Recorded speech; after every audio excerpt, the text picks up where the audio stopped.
काय जगद्गुरु तुकोबा याचा परमार्थ आहे हो. कितीतरी पिढ्या गेल्या महाराज, पण जगद्गुरु तुकोबा यांनी स्वतःचा प्रपंच नव्हे तर स्वतःचा परमार्थ कधी सोडला नाही. सदैव देवाच्या दारात जायचे, सदैव जेव्हा जेव्हा देवाच्या दारात जायचे तेव्हा तेव्हा देवानं मान खाली घालावी तुकोबाला पाहिल्यावरती. किती नातं असेल हो जगद्गुरु तुकोबांचं भगवंताच. तुकोबा जेव्हा जेव्हा पांडुरंगाच्या समोर उभा राहायचे तेव्हा तेव्हा देवानं मान खाली घालावी. कितीतरी पिढ्याचं कर्ज जगद्गुरु तुकोबा यांचं भगवंताच्या डोक्यावरती होत. माझ्या वडिलाचे मिरासिगा देवा, तुझे चरण सेवा पांडुरंगा, उपवास पारणे राखीला दारवंटा, केला भोगवठा मला ये. ऐका, जगद्गुरु तुकोबा या जेव्हा जेव्हा पांडुरंग परमात्म्याच्या समोर उभा राहायचे देवा तेव्हा तेव्हा डोकं मान खाली घालावी देवानं. कितीतरी पिढ्याचं कर्ज भक्तीचं पांडुरंगाच्या डोक्यावरती होतं तुकोबांचं. मायबाप प्रपंचासाठी कधी तुकोबारायांनी कधी देवाकडे काय मागितलं नाही. विश्वंभर बाबांपासून ते जगद्गुरु तुकोबा यापर्यंत भगवंताकडे येत राहिलं, पण एका शब्दानं कधी देवाला काही मागितलं नाही. एक दिवशी देवानं तुकोबाकडे पाहिलं. तुकोबा सांगतात का हो देवा, जेव्हा जेव्हा यावं तेव्हा तेव्हा मान खाली घालावी, पण आज मात्र बघता आमच्याकडे मागण्याची आस. आता वेळ कमी बरं, पाहे मुखाकडे. ऐका ऐका ओ तुकोबा, आजपर्यंत बऱ्याच वेळा आलास, पण आल्यावरती खऱ्या अर्थानं तुम्ही आमच्याकडे कधीच काही मागितलं नाही. तुकोबा म्हणतात का रे देवा, जेव्हा जेव्हा मला पाहतो, जेव्हा जेव्हा तू मला पाहतो तेव्हा तेव्हा मान खाली घालतो, पण आज मात्र माझ्याकडे पाहतो, नेमका दृष्टिकोन तरी काय आहे तुझा? देव म्हणतात तुकोबा, आतापर्यंत तुमच्या कोणीच काही मागितलं नाही हो, पण आज मात्र तुम्हाला मागावं लागेल. जगद्गुरु तुकोबा सांगतात, काय मागणी अम्मा? वडिलांची. अरे आजपर्यंत आमच्या घराण्यातल्या कोणी काहीच मागितलं नाही रे देवा तुझ्याकडे प्रपंचासाठी. देव म्हणतात तुकोबा, काहीच सांगू नका, पण आज मात्र तुम्हाला काहीतरी देण्याची इच्छा आहे आमच्याकडे. आणि मग मात्र तुकोबा म्हटले, देवा काय मागावं तुझ्याकडे? देव म्हटले, देवा तुकोबा आज मात्र काहीतरी मागा. आणि मग मात्र मायबाप जगद्गुरु तुकोबा या देवाकडे मागायला तयार झाले. जगद्गुरु तुकोबा याने देवाकडे प्रपंचाचं कधीच मागितलं नाही, तर जगद्गुरु तुकोबा याने देवाकडे परमार्थाचं मागितलं, अभंगाचं पहिलं. हेची दान देगा देवा, हेची दान देगा देवा, तुझा विसर ना भावा, गुना गायना वळी, हेची माझी सर्व जोडी. ऐका, अभंगाच्या पहिल्या चरणामध्ये जगद्गुरु तुकोबा या देवाकडे मागणं मागतात. आता लक्ष द्या तांबवेकर, माझ्याकडे अर्धा तास राहिला आहे, मला अभंगाचे चरण या ठिकाणी तुमच्या समोर ठेवायचे. तुकोबा या भगवंताकडे दान मागतायत. दान कशाचं दान मागितलं तुकोबानी? हेच दान देगा देवा, आणि तुझा विसर ना. लक्ष द्या, जगाच्या पाठीवरती असंख्य प्रकारची दान आहेत महाराज, पण कुणाकडे मागावं, कुणी मागावं, कसं मागावं, कशासाठी मागावं, लक्ष द्या. कुणाकडे मागितलं पाहिजे हो? लक्ष द्या, मागणाऱ्यानं कुणाकडे मागावं? त्याच्याकडे मागावं की ज्याच्याकडे 3 गोष्टी असल्या पाहिजे. दान मागण्यासाठी एखाद्याच्या दारात उभा राहिल्यावरती एखाद्याला मागण्यासाठी त्याच्याकडे 3 गोष्टी असाव्या. पहिली गोष्ट, त्याच्याकडे देण्याची पात्रता असावी. दुसरी गोष्ट, त्याच्याकडे देण्याचं सामर्थ्य असावं. आणि तिसरी गोष्ट, त्याच्याकडे देण्याचं स्वातंत्र्य असावं. विठ्ठल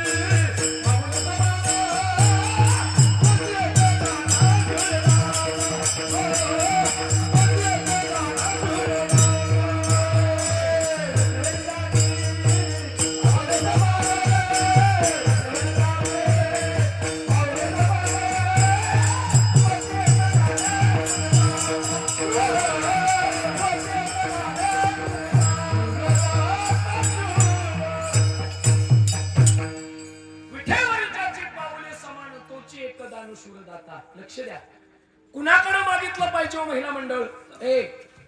एखाद्याकडून जर प्राप्त करायचं असेल तर त्याच्याकडे 3 गोष्टी असल्या पाहिजेत. पहिली गोष्ट त्याची पात्रता असली पाहिजे. दुसरी गोष्ट देण्याचं सामर्थ्य असलं पाहिजे. आणि तिसरी गोष्ट देण्याचं स्वातंत्र्य असलं पाहिजे. आता लक्ष द्या, ज्या पद्धतीने तुमच्या गावात सप्ताह असतो, सप्ताह मला वाटतं 61 वर्ष झालं महाराज, ऐक नाही, प्रत्येक वर्षी अखंड हरिनाम सप्ताह सोहळ्याची वर्गणी आहे.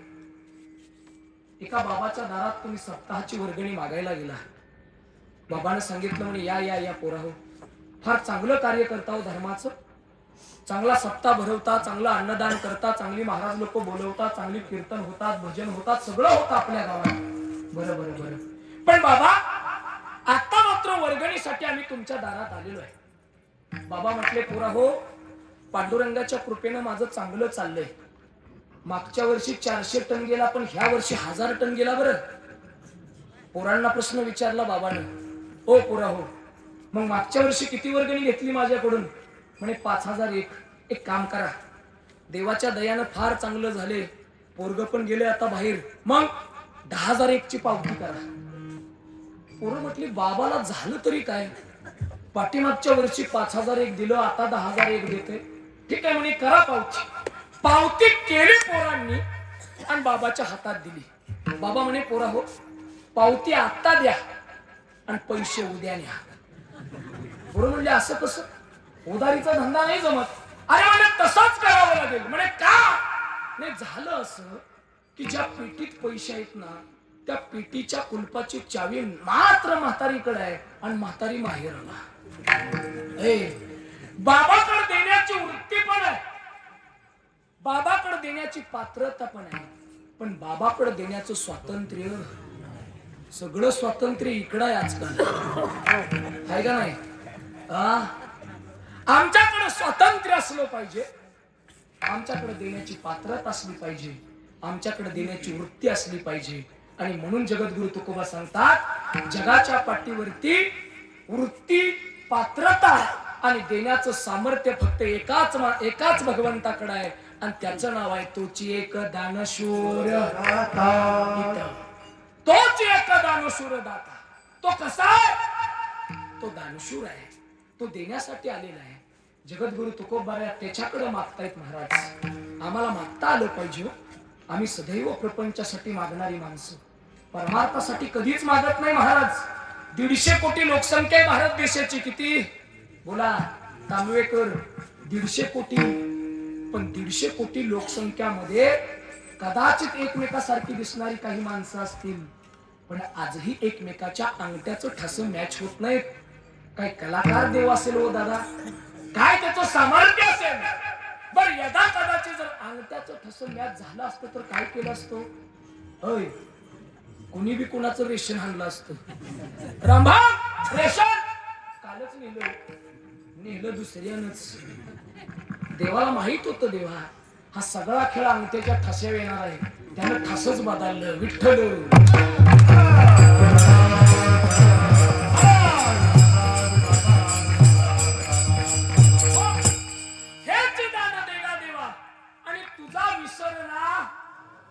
जगद्गुरु तुकोबा या देवाकडे दान मागतायत. दान, पण कशाचं दान मागतायत?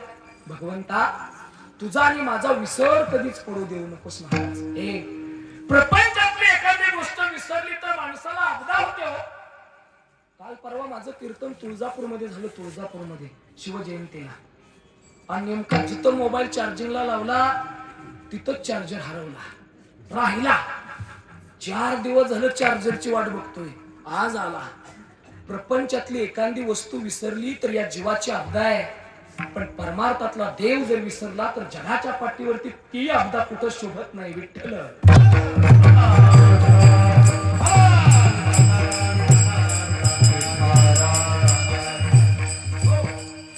तुकोबा सांगतात, हेच दान देगा देवा, तुझा विसर न व्हावा. कदाचित प्रपंचामध्ये एखादी वस्तू विसरत असेल तर विसरू द्या, पण परमार्थातला देव मात्र कधी विसरू देऊ नका. ज्या दिवशी तुमचा परमार्थातला देव विसरेल ना, त्या दिवशी मात्र तुमच्या आणि माझ्या दाराच्या समोर गर्दी जमल्याशिवाय, जोपर्यंत भगवंताने तुम्हाला आणि मला आठवणीत ठेवलंय तोपर्यंत तुम्हाला आणि मला प्रपंच साधता येतो, परमार्थ साधता येतो. आज सगळं देवाच्या हातात आहे. बरं, तुमच्या आमच्या हातात काय ठेवलं? वाक्य सांगू एक. 50 लाखाची माडी बांधणं माझ्या हातात आहे. 50 लाखाच्या माडीला कुठून वीट, कुठून वाळू, कुठला गौंडी, कसला इंजिनियर, सगळं देवानं माझ्या हातात दिलं. पण 50 लाखाच्या माडीत किती दिवस राहायचं? पटलं तर बघा. 10 एकराची बागायत जमीन कमावणं माझ्या हातात आहे. 10 एकराच्या बागायत जमिनीमध्ये कुठल्या प्रतीची लागण, कसला ऊस, कुठला कारखाना, सगळं देवानं आमच्या हातात दिलं. पण कारखान्याचं बिल येईपर्यंत तुला ठेवायचं का नाही हे मात्र त्यानं त्याच्या हातात ठेवलं. 2 लाखाचा बाथरूम आहे, त्याला चांदीचा कॉक आहे, रोज आंघोळीला लायबॉयचे साबण आहे, डोक्याला क्लिनिकचा शॅम्पू आहे दादा. पण ज्या दिवशी या 3.5 हाताच्या देहातनं आत्मा जातो ना, त्या दिवशी मात्र शेवटची आंघोळ 2 लाखाच्या बाथरूम मध्ये नाही तर कुठं आहे मामा? अय कुठं? अंगणात, जिथं रोज कोंबड्या उकारतात तिथं, जिथं रोज म्हैस बांधली जाते तिथं. असंच आहे ना तुमच्या इकडं? अंगणातच आहे ना? मग तुमचं ना आपलं एकच आहे. कारण आमच्या इकडं माणसं मेल्यावर जाणते, तुमच्यात कसं आहे? होय तसंच आहे ना? नाहीतर व्हायचं असं, गाव आंधळ्याचं दुकान चष्म्याचं.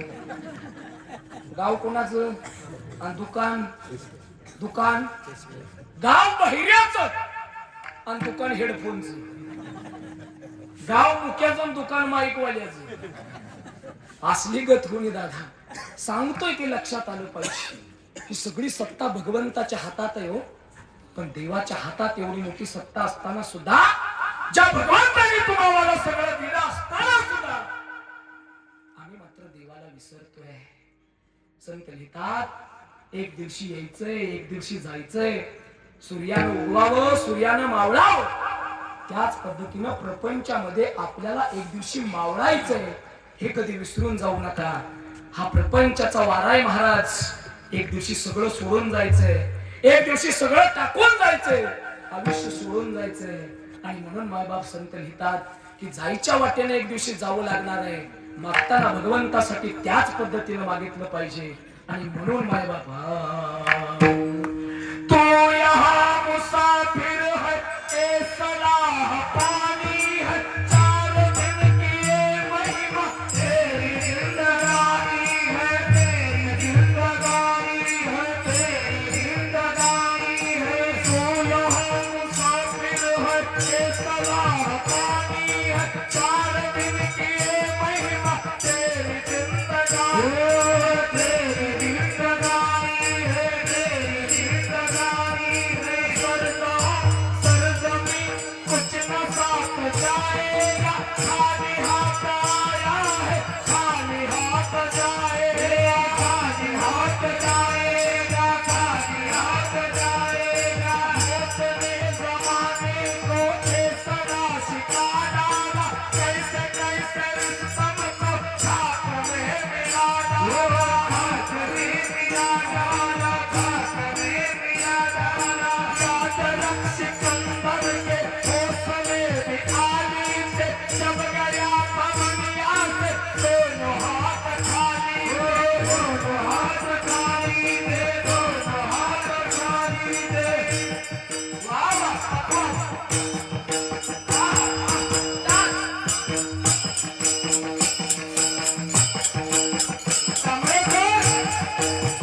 या जगाच्या पाठीवरती सगळ्या गोष्टी सोडायच्या.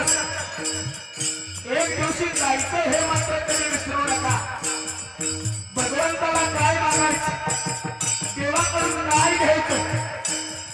साधू संतांनी सदैव देवाला मागताना स्वतःसाठी कधी मागितलं नाही तर जगासाठी मागितलं महाराज. पण आम्ही मात्र स्वार्थासाठी देवाकडे मागतोय. राजा रावणाकडे 80,000 बायका होत्या, 1,00,000 मुलं, 1,25,00,000 नातू. अख्खी नगरी सोन्याची होती, पण तरी सुद्धा त्याला जावं लागलं दादा. पाहत्या रावणाचे इथे काय हाल झाले, काय हाल झाले, इथे काय हाल झाले.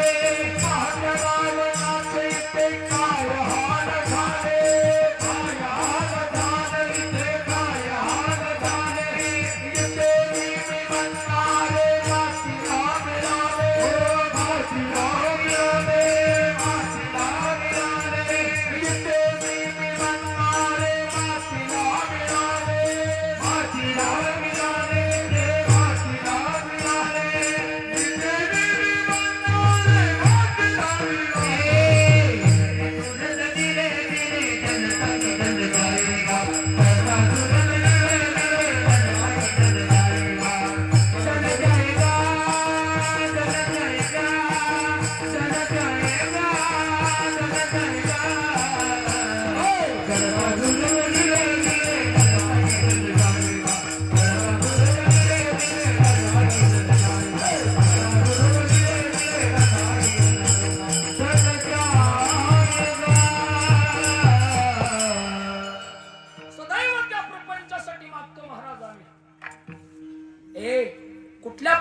लक्ष द्या, प्रपंच म्हणजे तरी काय असतो?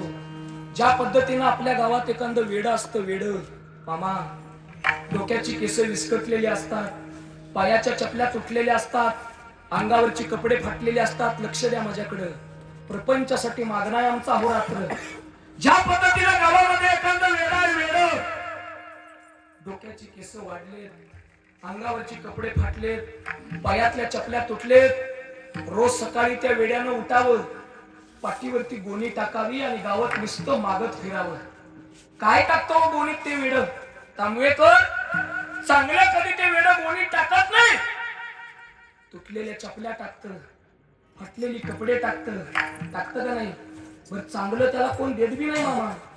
गोणी गच भरत ते वेड आणि संध्याकाळी सूर्यास्त झाल्यावरती आपल्या राहुटीला येत, सगळी गोणी खाली करत, त्याचा बोचका बांधत आणि संध्याकाळी त्याच बोचक्यावरती मान टाकून ते झोपत. मामा, वेड्याला झोप तरी लागते बघा. वेड्याला म्हणतो मी, झोप लागते. वेडा झोपत. एखाद्याने जर त्या गोणीला हात लावला तर ते अंगावरती येत. व्यर्थ असते ती गोणी, पण तरी वेड अंगावरती येत. आणि एक दिवशी तेच वेड जगाचा निरोप घेऊन ती गोणी टाकून निघून जात. पण ते व्यर्थ कमवलेलं गाठोडं तिथंच राहत. त्या वेड्यामध्ये आणि तुमच्या आमच्यामध्ये तर काय फरक आहे? प्रपंच नावाची गोणी रोज पाठीवरती आहे आमच्या.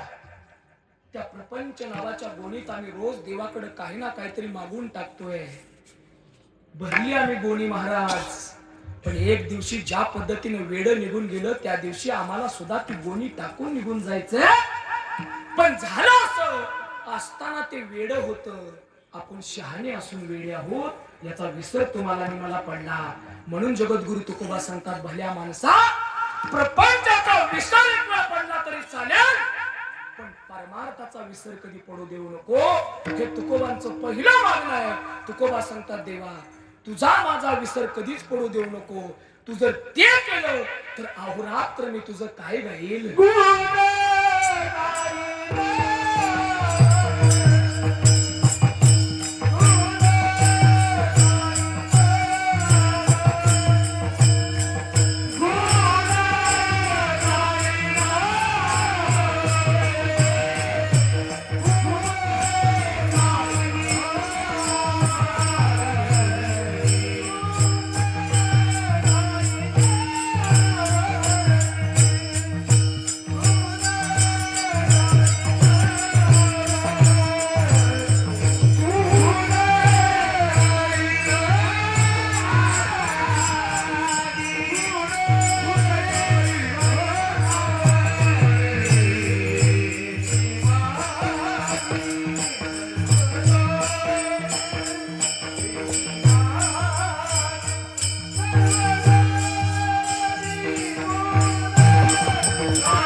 जगद्गुरु तुकोबा सांगतात, देवा, हेच दान देगा देवा, तुझा विसर ना व्हावा.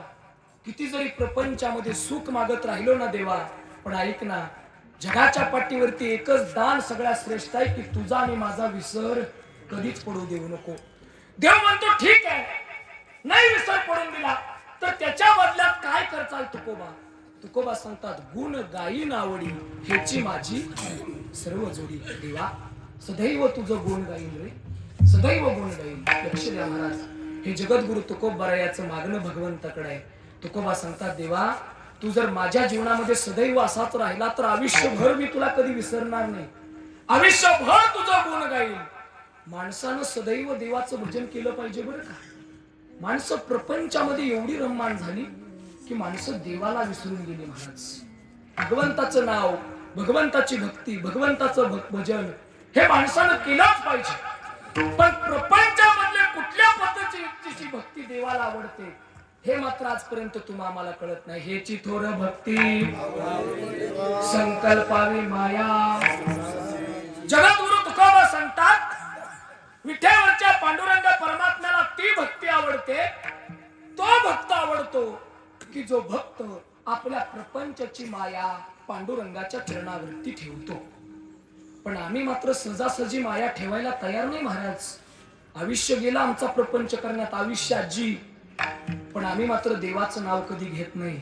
80 वर्षाचं म्हातारा आहे आमच्या गावात. किती बोला, किती तुमच्या बी गावात आहे ती ना? 80 वर्षाचं बाबा बोलते म्हणून माणसं सांभाळते त्याला. आयुष्यभर कधी देवाचं नाव घेत नाही, कधीच. पण बालपण गेलं, तारुण्य गेलं, आता वृद्ध काळ जवळ आला. पण महाराज आयुष्यामध्ये कधी देवाचं नाव घेतलं नाही त्या म्हाताऱ्यानं. आता मात्र नुसतं खोकला की महाराज बेडकाच. अवस्था आहे माणसाच्या आयुष्याची. तुमचं आमचं सुद्धा तेच आहे दादा, नुसतं खोकला की बेडका. पण म्हाताऱ्यानं प्रपंचाची चिकाटी नाही सोडली. अजून 10 कोंबडं पाळल्यात. बेडका पडला की नुसतं कोंबडं टक टक टक टक टक टक टक. दिसला बेडका की टिपलाच. आणि एक दिवशी म्हाताऱ्याचं जावाय घरी जेवाय आलं. म्हातारा म्हणतो चटणी भाकर वाढू नका, जावायला कोंबडाच कापा. कापला तीच जन बेडका टिपला. आणि जावायनं कोंबडा खाल्ल्यावरती जावाय म्हणतो लय खारड झालं. सासूबाईनं मिठले टाकलं कुणा. आता त्याला काय माहित आहे माल कुठला आहे. तांबवेकर जन जन नवनाथ महाराजांचं कीर्तन ऐकलं ना कोंबड्याचं, तुमच्या घरी आल्यावरती पाहुणा म्हणल चटणी द्या पण कोंबडा. विठ्ठल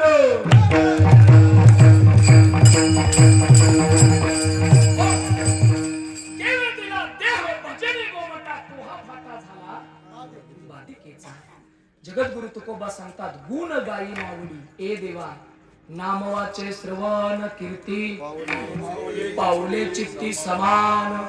काल सार्थक केला त्याने दहिला मनी. जगद्गुरु तुकोबारायांचे परमशिष्य निळोबारायांचा गुण अभंग आहे. निळोबाराया सांगतात भगवंतांनी दिलेल्या मुखातून सदैव देवाचं नाव घ्यावं. ही पहिली साधना आहे देव आपला करण्याची. भगवंतांनी दिलेल्या कानातून सदैव देवाची कीर्ती श्रवण करावी. ही दुसरी साधना आहे भगवंताला आपलं करण्याची. आणि भगवंताचं पाय सदैव आमच्या चित्तात असावं, ही तिसरी साधना आहे देव आपला करायची. विठ्ठल